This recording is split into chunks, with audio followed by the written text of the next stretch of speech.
Have you ever wondered why some people seem to handle money effortlessly, while others keep struggling no matter how hard they try? The difference is not always income, intelligence, or even education. Most of the time, the real difference is psychology. Your brain quietly controls how you spend, save, and invest every single day. And if you don't understand how it works, you will keep making the same money mistakes over and over again without realizing why. Today, you're going to learn how your mind secretly influences your financial decisions and how you can rewire it to build wealth instead of destroying it. Let's start with overspending. Most people believe they buy things because they need them. But in reality, they buy things because their brain is chasing a feeling. Every time you see a flashy ad, a discount sign, or a limited time offer, your brain releases dopamine. Dopamine is the chemical that makes you feel excited and rewarded. It creates a powerful urge to act immediately. That's why you suddenly feel like you must buy something you never even thought about 5 minutes ago. Your brain is not thinking about your rent, your savings, or your future. It is only thinking about one thing: buy this now and feel good instantly. And once you buy it, the excitement fades very quickly. Then guilt replaces it. This emotional cycle repeats itself again and again for millions of people. Here's a simple test. Think about the last time you bought something impulsively. What were you feeling right before you bought it? Stress? Boredom? Loneliness? Excitement? Most impulse spending is emotional spending. The moment you become aware of this, you take back control.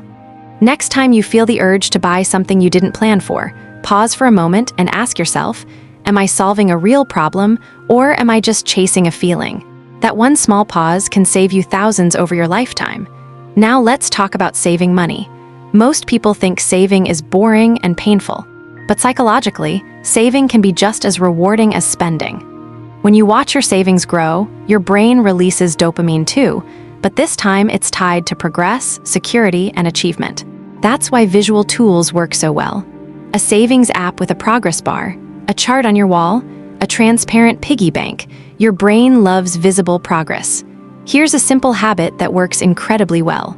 Set a small, realistic weekly savings goal, even something like $10 or $20. Each time you save it, take 2 seconds to mentally acknowledge, I just paid my future self. This trains your brain to associate saving with pleasure instead of pain. Over time, your identity begins to change. You stop seeing yourself as someone who is bad with money. You start seeing yourself as someone who builds wealth. Now let's move to investing, where psychology becomes even more dangerous.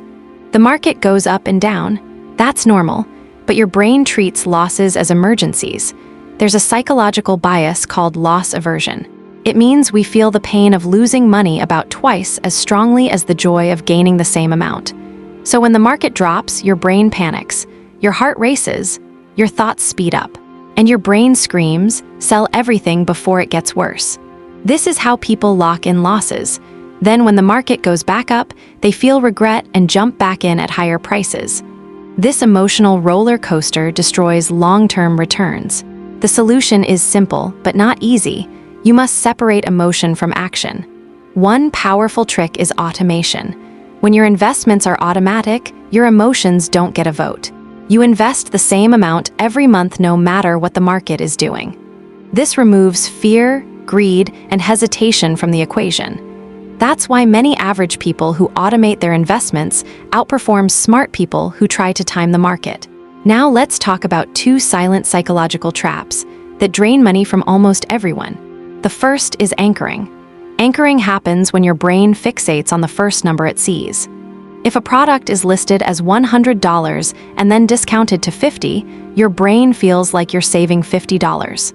But in reality, you're still spending $50. The second trap is lifestyle inflation. Every time your income increases, your expenses quietly increase too. A better phone, a nicer car, more subscriptions, more eating out. You feel richer, but your savings stay the same. The cure is simple. When your income increases, increase your savings first. Pay yourself before you upgrade your lifestyle. Now here's how to take control of your financial psychology. Track your spending for 1 week, not to judge yourself, just to observe. Write down what you spend and how you felt when you spent it. Patterns will appear. Create tiny money rules, for example. I wait 24 hours before non-essential purchases. I save at least 10% of everything I earn. I never invest based on fear or hype. Tiny rules protect you from emotional decisions. Automate everything you can. Savings. Investments. Bills.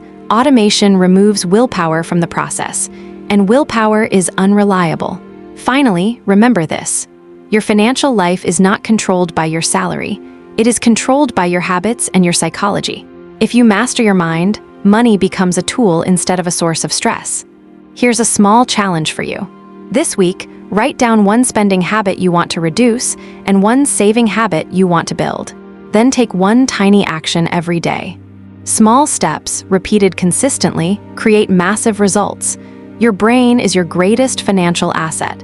When you understand it, you stop fighting money and start working with it. If you found this video helpful, subscribe and turn on notifications so you don't miss future videos on psychology, money, and building real wealth.